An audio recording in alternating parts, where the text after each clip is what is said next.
తాగడం, జూదం ఆడడం, ఇలాంటి చెడు వ్యసనాలకి అతను వెళ్ళాడు.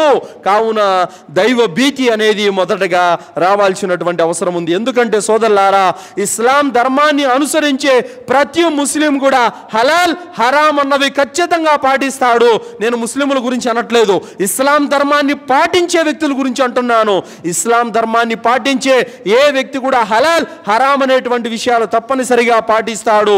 కావున ఏ వ్యక్తి అయితే నికార్సైన ఇస్లాం ధర్మంలో జీవితం గడుపుతాడు, అతను మద్యం జోలికి వెళ్ళడు, అతను జూదం జోలికి వెళ్ళడు, అతను వ్యభిచారం జోలికి వెళ్ళడు, అతను దొంగతనం జోలికి వెళ్ళడు, అతను అత్యాచారానికి వెళ్ళడు, అతను ఏ చెడు జోలికి, ఏ పాపం జోలికి వెళ్ళడు, నిత్యం అల్లాహ్కు భయపడుతూ ఉంటాడు.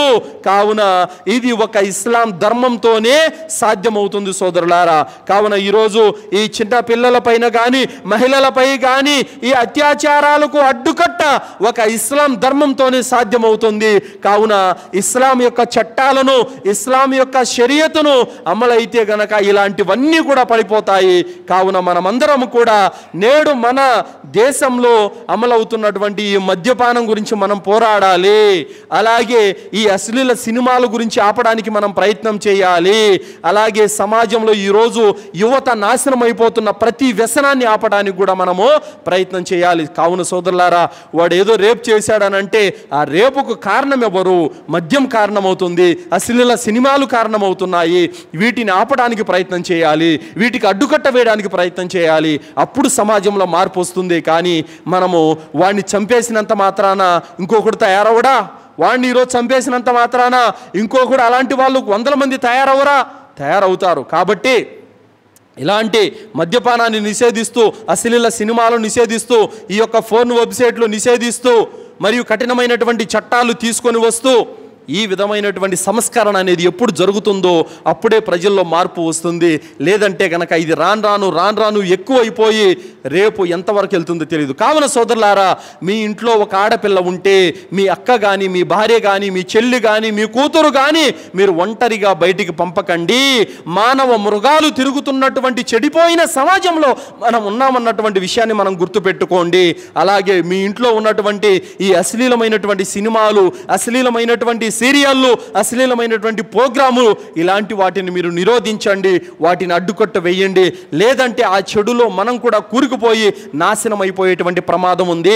అల్లాహ్ సుబ్హానహు వ తఆలా ఖురాన్ గ్రంథంలో తెలియజేశాడు, చెడును ఆపటము మీ బాధ్యతని అల్లాహ్ సుబ్హానహు వ తఆలా అంటున్నాడు. కాబట్టి ఆ చెడే మన ఇంట్లో టీవీలో ఆడుతూ ఉంటే మనం ఎలా చూడగలుగుతాం సోదరులారా?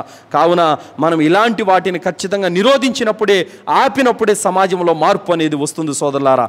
హలాల్ ఏంటో, హరాం ఏంటో, మంచేదో, చెడేదో, పాపమేదో, పుణ్యమేదో తెలిసిన ఇస్లాంలో ఉన్న ముస్లిం అయిన నువ్వే ఆపకపోతే ఇంకా అజ్ఞానులు, అసలు ఇస్లాం అంటే ఏమీ తెలియనటువంటి వాళ్ళు ఏ విధంగా ఆపగలుగుతారు సోదరులారా?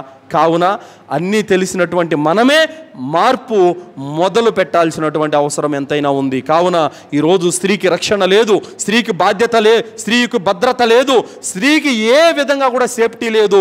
కావున మీరు ఒక పక్కింటికి పంపాలన్నా కూడా ఆలోచించాలి. ఈరోజు ఎంతోమంది ఆడపిల్లల మీద అఘాయిత్యాలు చేస్తున్నది ఎవరో పరాయి వాళ్ళు కాదు, తన మామయ్యో, తన బాబాయి కుమారుడు, తన అన్న కుమారుడు ఎవడో ఒకడు వచ్చి ఏదో ఒక పాడు పని చేసిపోతున్నాడు. ఎన్నో విషయాలు మనం కళ్ళారా టీవీలో, న్యూస్లో మనం చూస్తూనే ఉన్నాము. కాబట్టి ఈరోజు వావి వరసలు అనేవి మంట కలిసిపోయినాయి, ఏ మాత్రం మానవత్వం కూడా లేదు. కావున మన స్త్రీలను రక్షించుకోవాల్సినటువంటి బాధ్యత మన మీద ఉంది. కావున మనం ఏ విధంగా ఒక బంగారాన్ని ఎంత భద్రంగా కాపాడుకుంటామో, ఏ విధంగా విలువైన వస్తువులను భద్రంగా కాపాడుకుంటామో, అంతకంటే ప్రాపంచిక ఉత్తమమైనటువంటి సంపద భార్య అని ప్రవక్త సల్లల్లాహు అలైహి వసల్లం వారు చెప్పారు. కావున అలాంటి స్త్రీలను భద్రంగా కాపాడుకోవాల్సినటువంటి బాధ్యత ఎంతైనా ఉంది.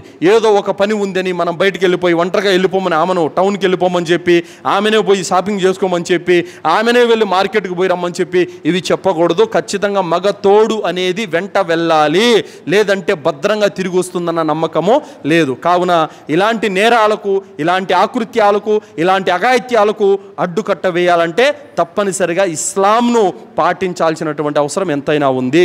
అల్లాహ్తో నేను దువా చేస్తూ ముగిస్తున్నాను. విన్నటువంటి విషయాలపైన సదాచరణ చేసే సద్బుద్ధిని అల్లా మనందరికీ ప్రసాదించుగాక. సమాజంలో ఉన్నటువంటి చెడును నిర్మూలించి మంచిని స్థాపించే భాగ్యాన్ని అల్లా మనందరికీ ప్రసాదించుగాక. ఖురాన్ హదీసు వెలుగులో జీవితం గడిపే భాగ్యాన్ని ప్రసాదించుగాక. షిర్కు నుండి, బిదాత్ నుండి, కుఫర్ నుండి, శైతాన్ యొక్క కేడుల నుండి, మహమ్మారి యొక్క రోగాల నుండి అల్లా మనలందరినీ రక్షించుగాక.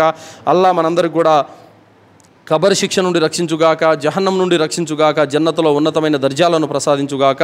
ఆమీన్. వాఖిరు దావానా అల్హమ్దులిల్లాహి రబ్బిల్ ఆలమీన్. బారకల్లాహు లనా వలకుం ఫిల్ ఖురానిల్ అదీమ్ వస్తగ్ఫిరుల్లాహి వలిసైరిల్ ముస్లిమీన్ ఇన్నహు తఆలా జవాదుల్ కరీం.